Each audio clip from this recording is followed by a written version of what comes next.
Hey everyone, welcome to Architab. So let's start with the editorial discussion for 3rd of March. Now, सबसे पहले हम देखते हैं कि आज हमें कौन कौन से एडिटोरियल को डिस्कस करना है। देखिए, first of all will talk about the appetite for war. Now Russia Ukraine का जो वॉर चल रहा है उसके कॉन्टेक्स्ट में हम जरा सा हिस्टोरिकल पर्सपेक्टिव देखेंगे। देखिए, वी नीड टू अंडरस्टैंड कि जो वॉर है वो हमारी ह्यूमन साइकोलॉजी के लिए कहां पर आता है, मतलब एग्जैक्टली कहां पर हमारा ह्यूमन साइकोलॉजी वॉर को परमिट करता है या फिर इसको डिनाउंस करता है, किस तरीके से करता है। And we will see this entire article through the prism of Ashoka. आपने अशोक के बारे में सुना होगा, right? Ashoka was a king जो कि इंडिया में मॉडर्न एज के टाइम में रहा करते थे, and he was the one who actually denounced war, और वॉर को पूरी तरीके से खत्म करके ही started a new policy called as Dhamma. तो जो धम्मा पॉलिसी थी वो, और जो हमारा आज का ह्यूमन कॉन्शियसनेस है उसके अंदर क्या क्या चेंजेस आए हैं, एग्जैक्टली क्या क्या चीजें इसके अंदर ऐसी है जिसको हम अभी और ज्यादा बेटर कर सकते हैं, किस तरीके से हम वॉर को छोड़ सकते हैं, इन सब चीजों के बारे में हम बात करेंगे। And second will talk about the role of governor. Now as you know कि जो गवर्नर और सीएम का जो यहाँ पे कॉन्फ्रंट्रेशन है वो हमारे इंडिया के अंदर लगातार इंक्रीज हो रहा है। The recent example being of Kerala. Kerala के अंदर लगातार ये एग्जांपल इंक्रीज हो गया, मतलब सिमिलरली तमिलनाडु हो गया। Then we have many other examples, we have West Bengal, we have Delhi.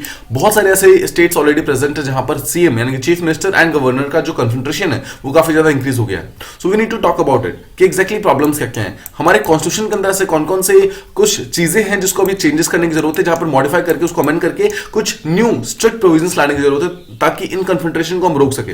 तो इसके बारे में हम सेकंड बात करेंगे। So let's first of all move on to the appetite for war. हम समझते हैं इसको एग्जैक्टली जो अशोका का जो पॉलिसी था उसको किस तरीके से हम बेटर कर सकते हैं। देखिए, जो ऑथर है, ऑथर ने यहां पर इस पर्टिकुलर आर्टिकल को स्टार्ट किया है विद यूटोपियन इमेजिनेशन। यूटोपिया का मतलब होता है which is not real but it which actually seems to be real, ठीक है, मतलब जो असली नहीं होता है। देखिए, यूटोपियन इमेजिनेशन में वो ये बोलते हैं कि सोचिए कल को अगर जो व्लादिमीर पुतिन है वो वॉर को मतलब फिनिश कर दे, वॉर को कॉल ऑफ कर दे, उसके बाद ही एक्सप्रेसेस रिमॉर्स, मतलब माफी मांगे हर एक चीज के लिए जो भी उन्होंने गलतियां की हैं या फिर जितने लोगों की उन्होंने मतलब उनके कारण जितने लोगों की जान गई है, एंड जो भी हॉरर उन्होंने अनलीश किया because of the war in Ukraine, उन सबको डीपली रिग्रेट करें। द पॉइंट इज कि ये सबका ऑल्दो एक सबका सब ये एक टाइप का यूटोपियन इमेजिनेशन है, मतलब इसमें से कुछ भी रियल नहीं है, ये सब कुछ सिर्फ एक इमेजिनेशन का पार्ट है, बट ये कहीं ना कहीं शो करता है कि किस तरीके से हमारा जो पर्सपेक्टिव है वॉर के लिए वो कैसे चेंज हो रहा है। मतलब किस तरीके से, देखिए, हम वॉर को एक एक बुरे ख्याल की तरह देखते थे, but right now we are in the midst of a war. हम शायद ऐसा समझते थे कि वॉर कभी इंडिया में नहीं हो सकती है, फिर वॉर जो आसपास का जो हमारा वर्ल्ड है उसके अंदर कभी वॉर नहीं हो सकता है, बिकॉज हमारी ह्यूमैनिटी इतनी इवॉल्व हो चुकी है कि हम एक दूसरे के नीड्स को समझते हैं, हम एक दूसरे के कंसर्न्स को समझते हैं, और हम एक दूसरे के प्रॉब्लम्स को समझते हैं। इसलिए शायद हम एक दूसरे से कभी भी वॉर नहीं करेंगे। बट राइट नाउ हम एक वॉर के बीच में ऑलरेडी प्रेजेंट है, जहां पे रशिया और यूक्रेन तो सिर्फ दो प्लेयर्स हैं। अगर आप देखेंगे कि रशिया के पीछे यहां पर ऑलरेडी काफी सारी कंट्रीज हैं, and we have Ukraine, Ukraine के पीछे काफी सारी कंट्रीज हैं। इफ नॉट डी एस्केलेटेड, इसको अगर बहुत जल्दी से रोका नहीं किया तो it might escalate into world war 3। ना world war 1 and world war 2 ये दोनों हम ऑलरेडी फेस कर चुके हैं, एंड वी नो कि इसके कारण जो जितना भी हमारा प्रॉपर्टी जो लॉस हुआ था, जो भी हमारा जो पोटेंशियल मतलब जो ह्यूमन पोटेंशियल लॉस हुआ था, हर चीज का जो लॉस हुआ था दैट वाज अनइमेजिनेबल। तो अगर वर्ल्ड वॉर 3 यहां पर स्टार्ट हो गया तो it might become a nuclear war, उसके कारण प्रॉब्लम जो है और ज्यादा इंक्रीज हो जाएगी। Now we need to de-escalate it right now, हमें उसको आज ही प्रॉब्लम को सॉल्व करने की जरूरत है।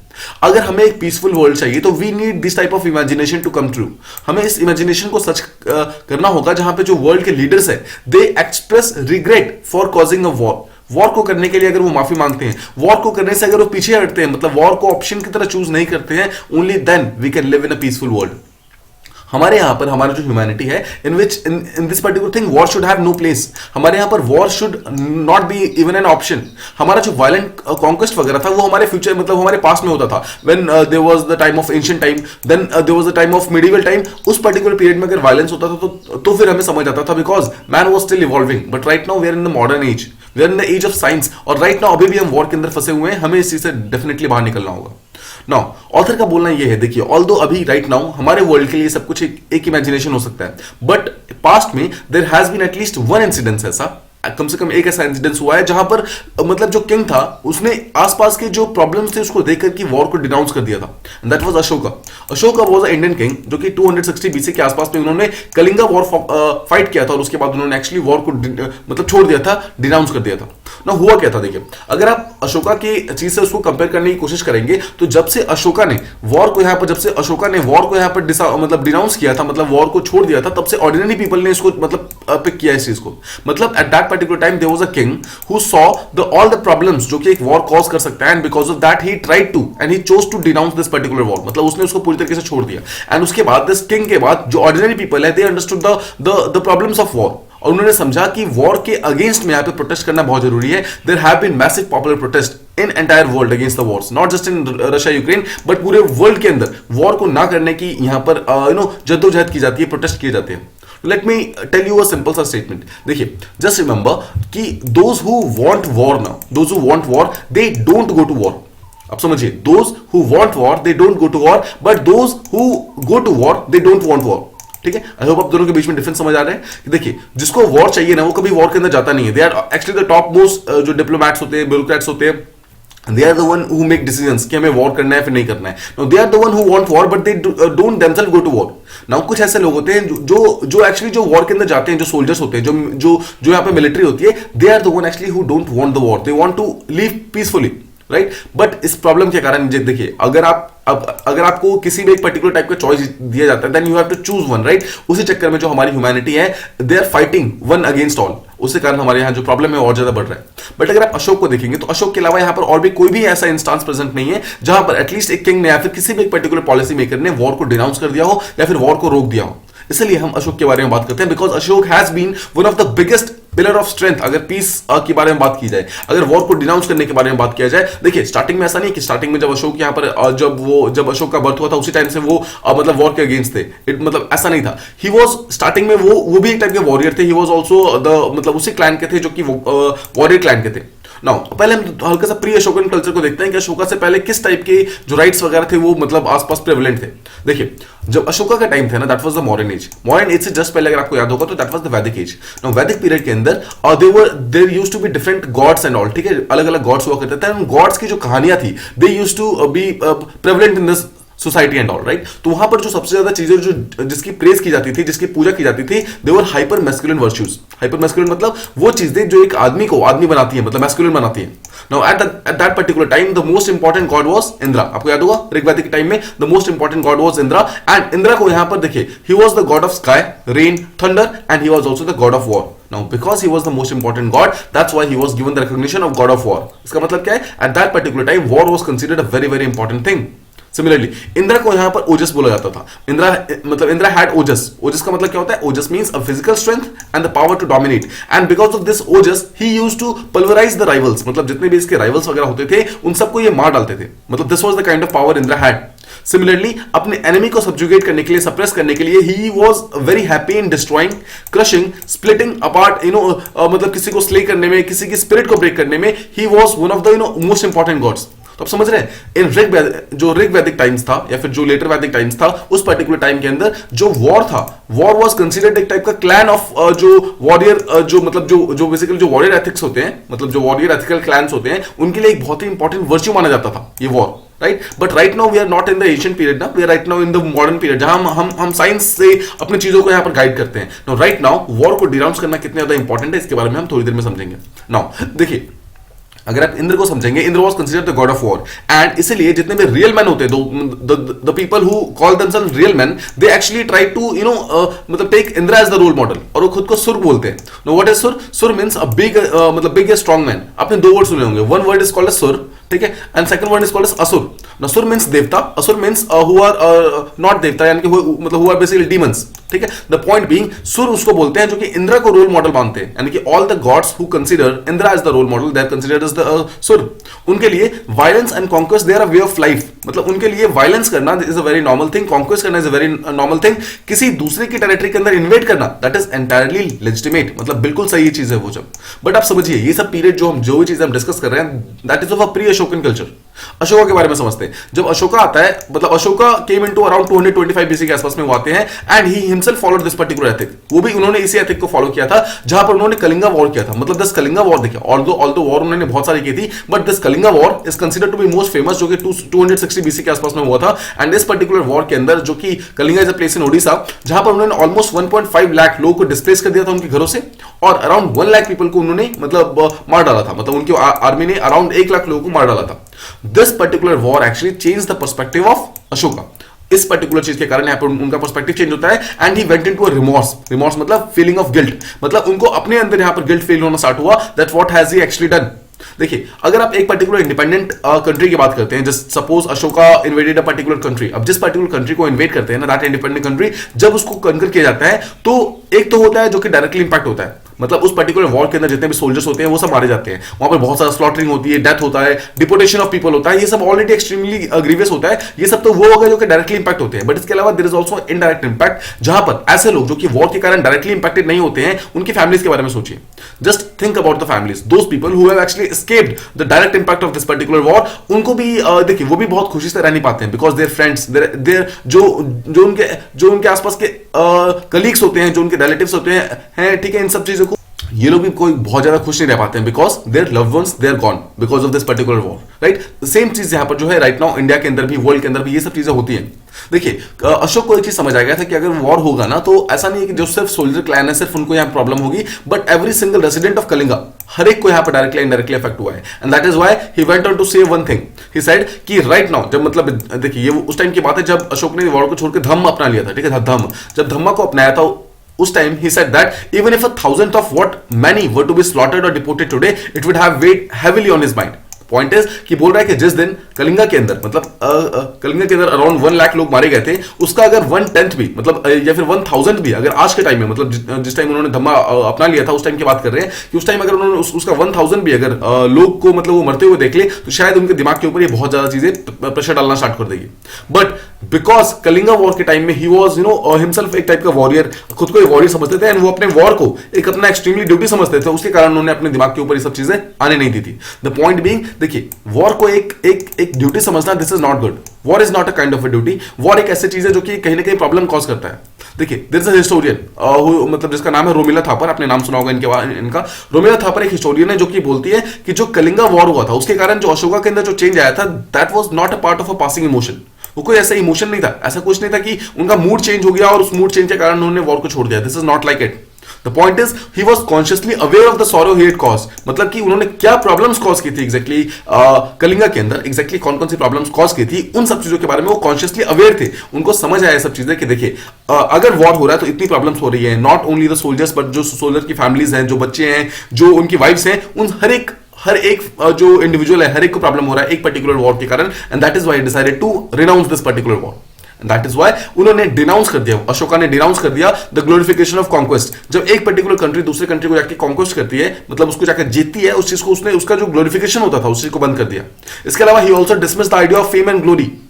उन्होंने बोला कि फेम और ग्लोरी जो है अपने आप में अच्छे नहीं हो सकते हैं। अगर आपको बेसिकली नाम बनाना है, you should not choose the path of war. आप वॉर के थ्रू अपना नाम ना बनाओ, right, because these are not goods. अगर आपको सच में नाम बनाना ही है, अगर आपको सच में फेम एंड ग्लोरी चाहिए, तो अशोका ने यहाँ पर ये एडवाइस किया कि you follow the Dhamma.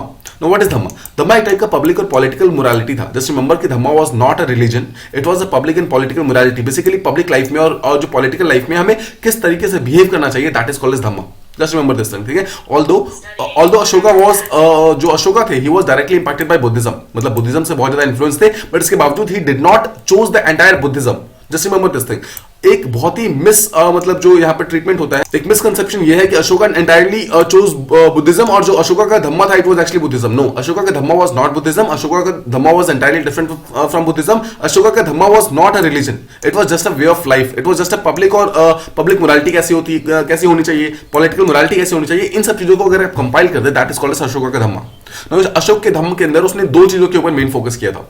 First was सर्व जन एंड सेकंड वाज सर्व लोक हित। Now let's try to break these words. सर्व जन का मतलब होता है, सर्व का मतलब होता है सब मतलब एवरीवन, और जन का मतलब होता है एवरी मतलब लोग, ठीक है। तो हर लोगों की जो वेलफेयर है इसके बारे में बात करता था। सेकंड चीज, he used to talk about सर्व लोक हित। सर्व मींस व्हाट? सर्व मींस सब, लोक मींस पूरी की पूरी दुनिया, हित मींस किसी का फायदा करना, तो पूरी दुनिया के लोगों का फायदा करना, मतलब welfare of all being of people in the world and hereafter. इन सब चीजों को उसने फोकस करना स्टार्ट कर दिया धम्म के अंदर। बेसिकली पब्लिक लाइफ के अंदर सर्व जन और सर्व लोकहित, इन दो मेन प्रिंसिपल्स के ऊपर उसने काम करना स्टार्ट कर दिया। नाउ इसके अलावा he said a particular statement की देखिए जो ह्यूमंस होते हैं, ह्यूमंस की जो फिजिकल सिक्योरिटी होती है ना, फिजिकल सिक्योरिटी के ऊपर जो सबसे बड़ा खतरा आ सकता है, that is the war and conquest. मतलब वॉर एंड कॉन्क्वेस्ट जो होते हैं वो कोई ऐसे ही टाइप के कोई चीजें नहीं है जो कि किसी को मतलब खुशी प्रोवाइड कर सकते हैं, बट द पॉइंट इज कि ये उनको हमेशा लोगों को दुखी प्रोवाइड करते हैं, इसलिए इसको रोकना बहुत जरूरी है, इस वॉर को खत्म करना बहुत ज्यादा जरूरी है।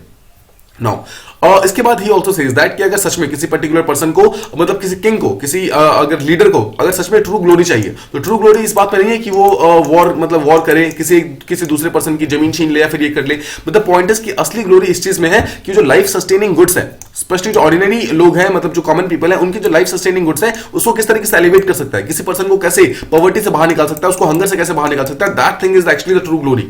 तब जाकर उस पर्टिकुलर राजा की सबसे ज्यादा प्रशंसा होगी। नाउ राइट नाउ देखिए, अभी हम अशोका के बारे में बात कर रहे हैं, we are not talking about Ashoka का जो कलिंगा वॉर के अंदर उसने कितनी प्रॉब्लम्स कॉज की थी, हम उसके बारे में बात नहीं कर रहे हैं, we are actually talking about the good thing that Ashoka did, right. Similarly यही बोला जा रहा है कि अगर आपको सच में एक अच्छा राजा बनना है, एक अच्छा लीडर बनना है, then you need not work upon those things जो कि आपके मतलब जो सब्जेक्ट्स है उसके ऊपर प्रॉब्लम कॉज कर रहे हैं, like war. But the point is आपको ऐसे काम करने होंगे जो कि उनके बेटरमेंट को और ज्यादा इंक्रीज करे, उनके जो लाइफ सस्टेनिंग गुड्स वगैरह उसको और ज्यादा एलिवेट करे, उनको गरीबी से बाहर निकाले, उनको हंगर से बाहर निकाले। इसलिए जब धम्म को लाया गया अशोक के द्वारा, when actually this Dhamma was brought, Ashoka ने एक अटेम्प्ट किया था टू रीशेप द ब्राह्मण क्षत्रिय मैस्कुलिन कल्चर। इससे पहले ब्राह्मण क्षत्रिय जो मैस्कुलिन कल्चर था, this was a kind of power showing agreement, basically एक टाइप का पावर शोइंग था, जहां पर जो पावर शो करता था वो यहां पर पावर में रहता था। But the point is, Ashoka के आने के बाद धम्म की पॉलिसी के थ्रू उसने पूरी तरीके से इस ब्राह्मण क्षत्रिय एवं मैस्कुलिन कल्चर को पूरी तरीके से चेंज करना स्टार्ट कर दिया। He started rejecting the warrior ethic, मतलब खुद को वॉरियर बोलना उसने मतलब यहां पर कहीं ना कहीं बंद कर दिया, और उसने किंग जो राजा जो बनता है उसके लिए एक न्यू विजन वगैरह प्रोवाइड करना स्टार्ट कर दिया, जिसके अंदर ये बोला कि जो वायलेंस है, वायलेंस विल नॉट बी मतलब बेसिकली वायलेंस एक नेसेसरी पार्ट नहीं होगा आपकी लाइफ का। वायलेंस जो होगा एक टाइप का कॉन्टिजेंट होगा, यानी कि एक टाइप का रिजर्व फोर्स होगा कि इफ रिमेंबर मतलब इफ कोई ऐसी चीज जरूरत पड़ती है तो आप वायलेंस का यूज कर सकते हो। बट द पॉइंट इज कि non violence should be your main principle, violence को आप नहीं यूज करो तो that will be more better.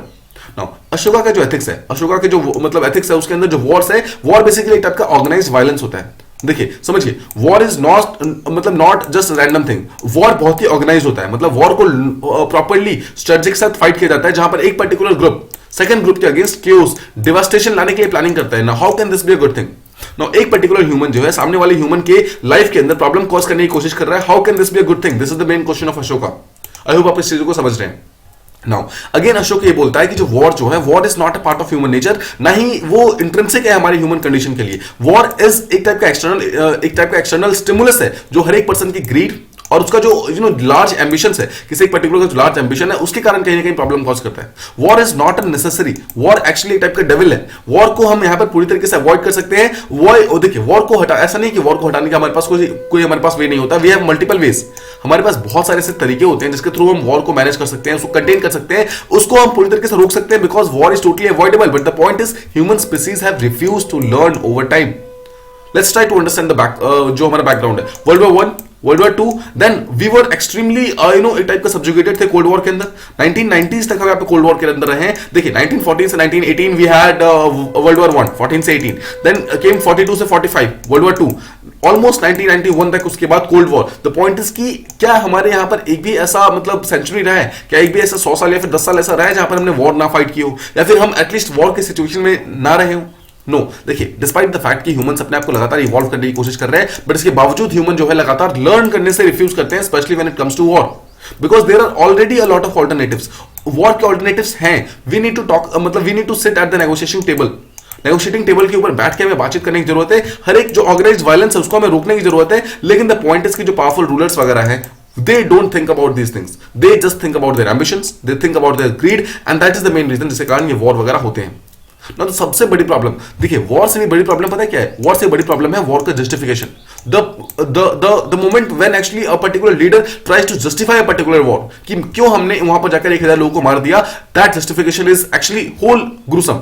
देखिए समझिए, जितने भी लीडर्स वगैरह होते हैं, they actually try to take मतलब make a particular type of narrative, एक नैरेटिव बनाने की कोशिश करते हैं that war is a part of human nature and violence is ingrained in our DNA. अगर आप बहुत सारे ऐसे डिफरेंट टाइप के जो हमारे जो प्लान्स वगैरह उसको देखेंगे, तो they actually try to show off this particular thing कि कितने पावरफुल है and how they can destroy this जो भी उनके सामने आएगा, कैसे उसी को डिस्ट्रॉय कर सकते हैं। बट द पॉइंट इज कि is it really necessary and is it really good to destroy a particular clan, या फिर is it really good to destroy a particular country?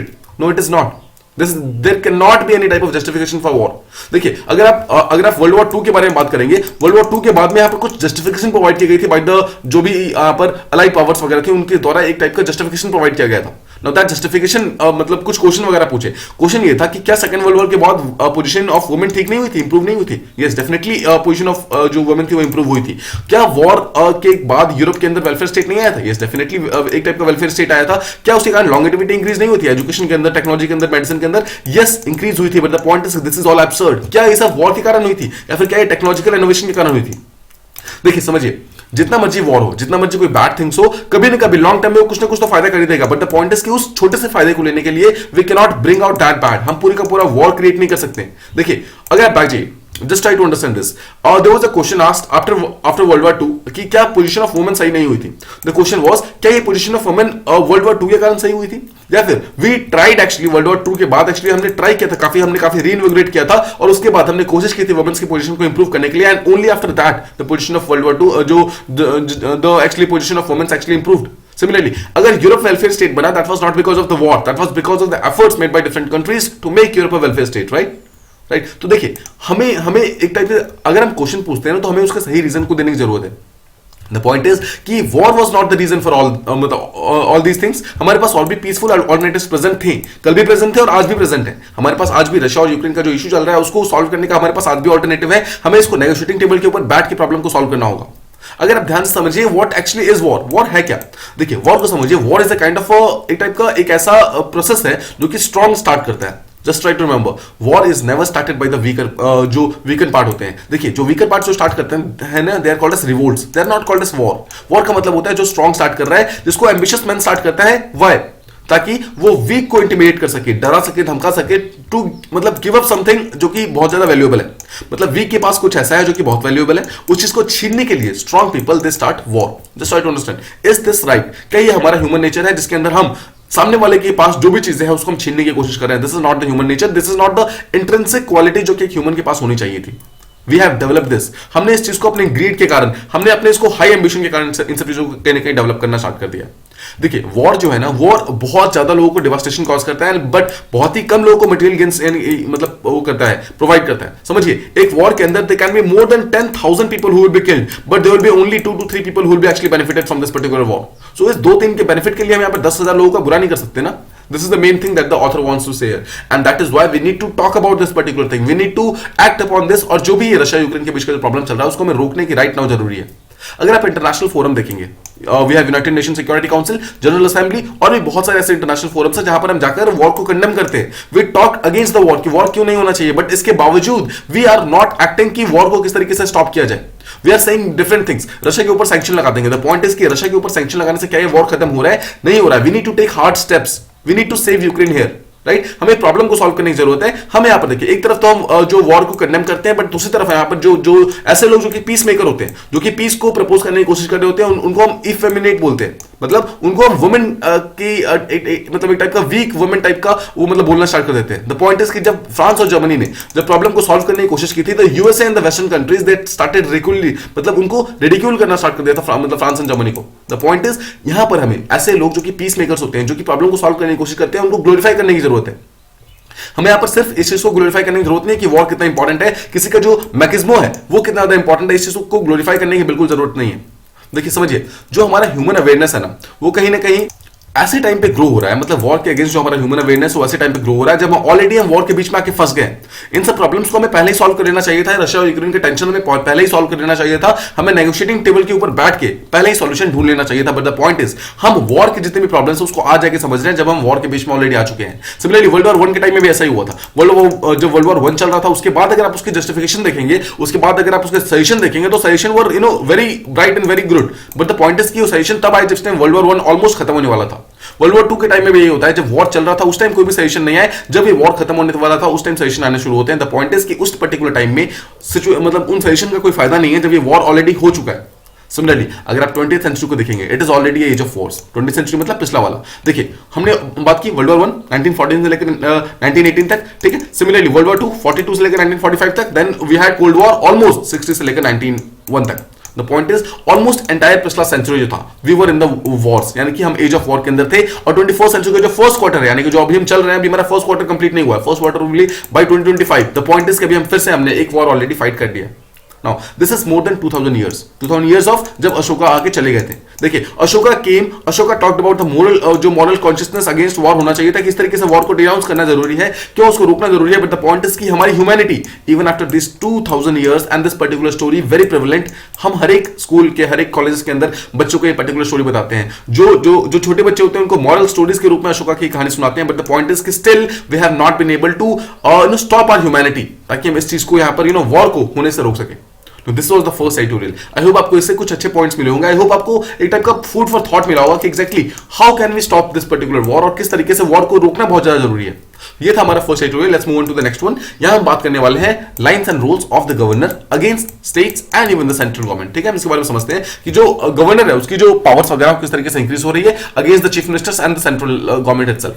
देखिए, जो कन्फ्रंटेशन है, जो गवर्नर यानी कि जो राजभवन में जो गवर्नर रहते हैं वो और जो चीफ मिनिस्टर है, इनके बीच में प्रॉब्लम बहुत ज्यादा स्टार्ट हो रहा है, मतलब बहुत ज्यादा यहाँ पर इमर्ज हो गया है, और ये बहुत ज्यादा इनफ्रीक्वेंट नहीं है। We have many states, we have Kerala, we have Tamil Nadu, we have West Bengal, we have Delhi. ये सारे के सारे स्टेट्स ऐसे हैं जहां पर जो गवर्नर और चीफ मिनिस्टर के बीच का जो प्रॉब्लम वो लगातार इमर्ज हो रहा है, और अक्सर ऐसा माना जाता है कि जो चीफ मिनिस्टर होता है उसके ऊपर ये ओनस होता है कि उसको एक कॉन्स्टिट्यूशनल क्राइसिस को रोकना होगा। अगर ये कॉन्स्टिट्यूशन क्राइसिस नहीं रुकेगा तो देखिए, जो स्टेप हो सकते हैं वो बहुत ज्यादा एक्सट्रीम हो सकते हैं, बट द पॉइंट इज कि हमारी जो कॉन्स्टिट्यूशनल वैलिडिटी है, जो हमारा कॉन्स्टिट्यूशन है उसकी जो वैलिडिटी है वो कहीं ना कहीं अंडरमाइन होनी स्टार्ट हो जाएगी। उस चीज को रोकने के लिए हमारे जो चीफ मिनिस्टर्स होते हैं उनके पास ये ओनस होता है, उनके पास ये मतलब बेसिकली उनकी रिस्पॉन्सिबिलिटी होती है कि इस पर्टिकुलर कन्फ्रंटेशन को जल्दी से जल्दी रोक सके।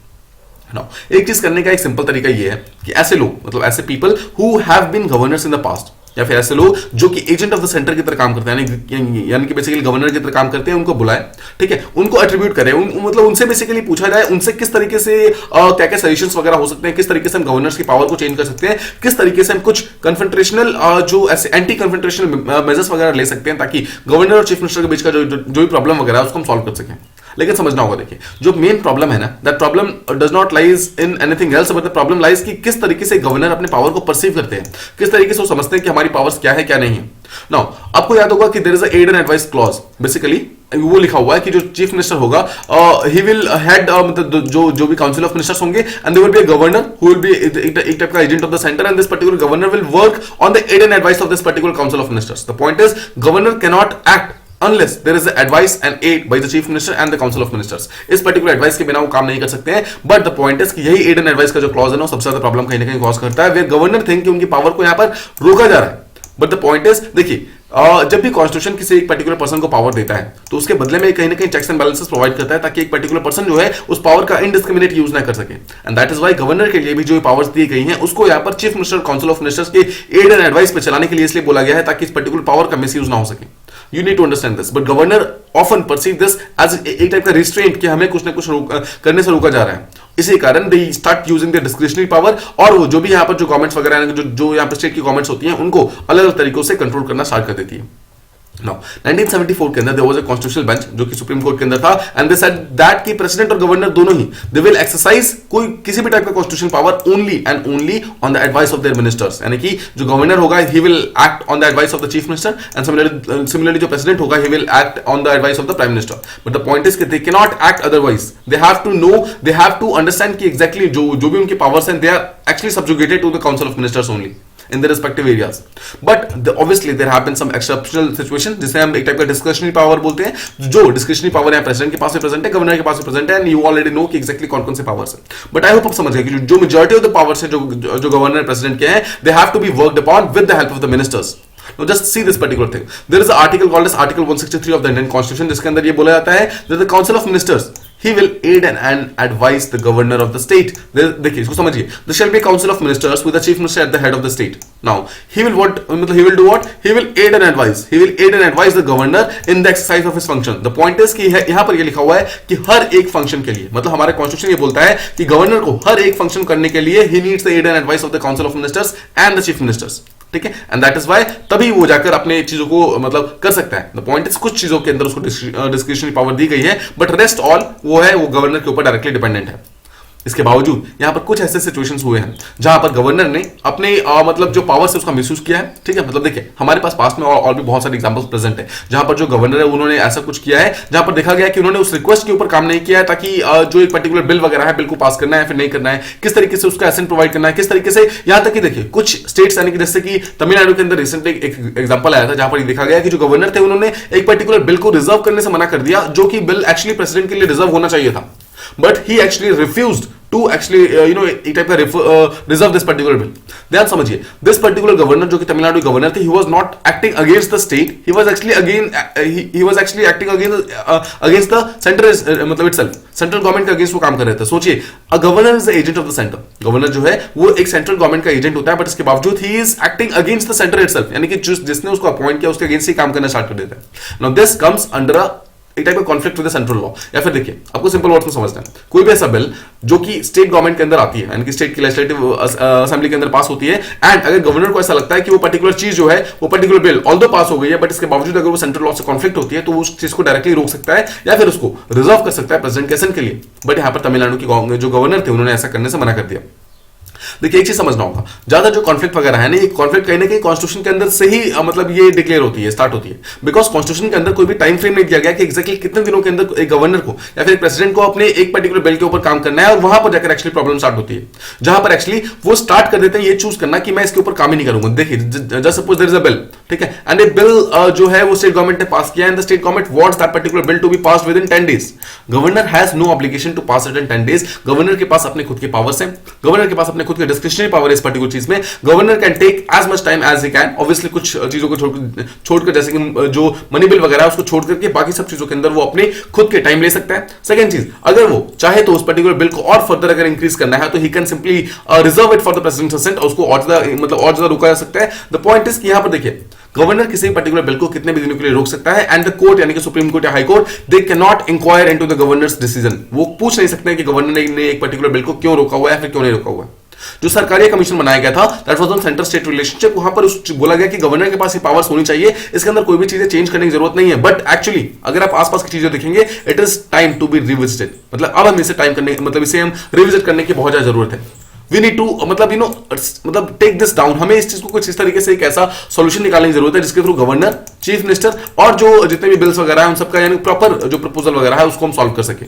देखिए, एक तरफ जो हमारा कॉन्स्टिट्यूशनल एक टाइप का पैरेटस है, हमारे कॉन्स्टिट्यूशन जिसको हम लोग बाय हार्ट फॉलो करते हैं। द पॉइंट इज, इसके अलावा अगर आप समझेंगे, जो गवर्नर है उनका भी तो एक ड्यूटी है ना, to defend the constitution. If governor has a duty to defend the constitution, he needs to work as per the provisions of the constitution, और उसी चीज को करने से एक्चुअली काफी ज्यादा प्रॉब्लम्स हो रही है पिछले कुछ सालों के अंदर, जहां देखा गया है गवर्नर्स लगातार कॉन्स्टिट्यूशन को फॉलो नहीं कर रहे हैं। They are actually trying to take extra constitutional powers, वो पावर्स को लेकर के अपने बिना कैबिनेट के परमिशन के, बिना किसी चीज के एड एंड एडवाइस को डायरेक्टली काम करने की कोशिश कर रहे हैं। देखिए, हम जानते हैं कि गवर्नर जो है, they are not obliged to do so, मतलब उनके पास ये पावर नहीं है कि वो अपने आप से कुछ कर सके कुछ चीजों को छोड़ के, बट इसके बावजूद they are actually doing a lot of things जो कि कहीं ना कहीं इस पर्टिकुलर चीज से बाहर निकलती है।